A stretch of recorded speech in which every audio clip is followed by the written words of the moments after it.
बिल्ली के गले में घंटी। एक बहुत बड़े घर में सैकड़ों चूहे रहते थे।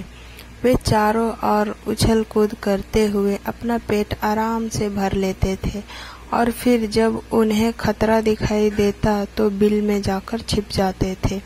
एक दिन उस घर में ना जाने कहां से एक बिल्ली आ गई। बिल्ली की नज़र जैसे ही चूहों पर पड़ी तो उसके मुंह में पानी आ गया। बिल्ली ने उस चूहों को खाने के विचार से उसी घर में अपना डेरा डाल दिया। बिल्ली को जब कभी भूख लगती तो वह अंधेरे स्थान में छिप जाती और जैसे ही चूहा बिल से बाहर आता तो उसे मार कर खा जाती। अब तो बिल्ली रोज चूहों का भोजन करने लगी। इस प्रकार वह कुछ ही दिनों में मोटी ताजी हो गई। बिल्ली के आ जाने से चूहे दुखी हो गए। धीरे धीरे चूहों की संख्या कम होती देख वे भयभीत हो गए। चूहों के मन में बिल्ली का डर बैठ गया। बिल्ली से बचने का कोई उपाय खोजने के लिए सभी चूहों ने मिलकर एक सभा का आयोजन किया। सभा में सभी चूहों ने अपने अपने विचार प्रस्तुत किए, लेकिन कोई भी प्रस्ताव सर्वसम्मति से पास नहीं हो सका। सभी चूहों में निराश फैल गई।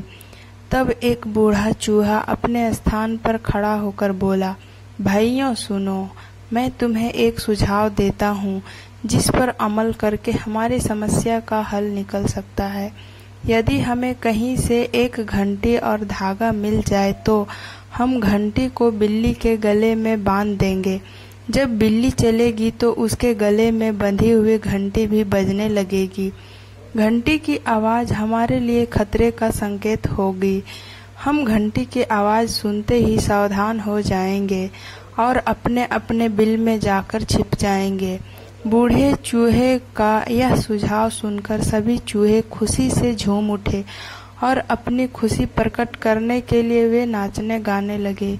चूहों का विचार था कि अब उन्हें बिल्ली से हमेशा के लिए मुक्ति मिल जाएगी और वे फिर से निडर होकर घूम सकेंगे। तभी एक अनुभवी चूहे ने कहा, चुप रहो तुम सब मूर्ख हो। तुम इस तरह खुशियां मना रहे हो जैसे तुमने कोई युद्ध जीत लिया हो। क्या तुमने सोचा है कि बिल्ली के गले में जब एक घंटी नहीं बंधेगी तब तक हमें बिल्ली से मुक्ति नहीं मिल सकती। अनुभवी चूहे की बात सुनकर सारे चूहे मुंह लटकाकर बैठ गए। उनके पास अनुभवी चूहे के प्रश्न का कोई उत्तर नहीं था। तभी उन्हें बिल्ली के आने की आहट सुनाई दी और सारे चूहे डरकर अपने अपने बिलों में घुस गए। इस कहानी से यह शिक्षा मिलती है कि हमें योजनाएं बनाने से किसी भी समस्या का हल नहीं होता। समस्या का समाधान करने के लिए उन योजनाओं का अमल कर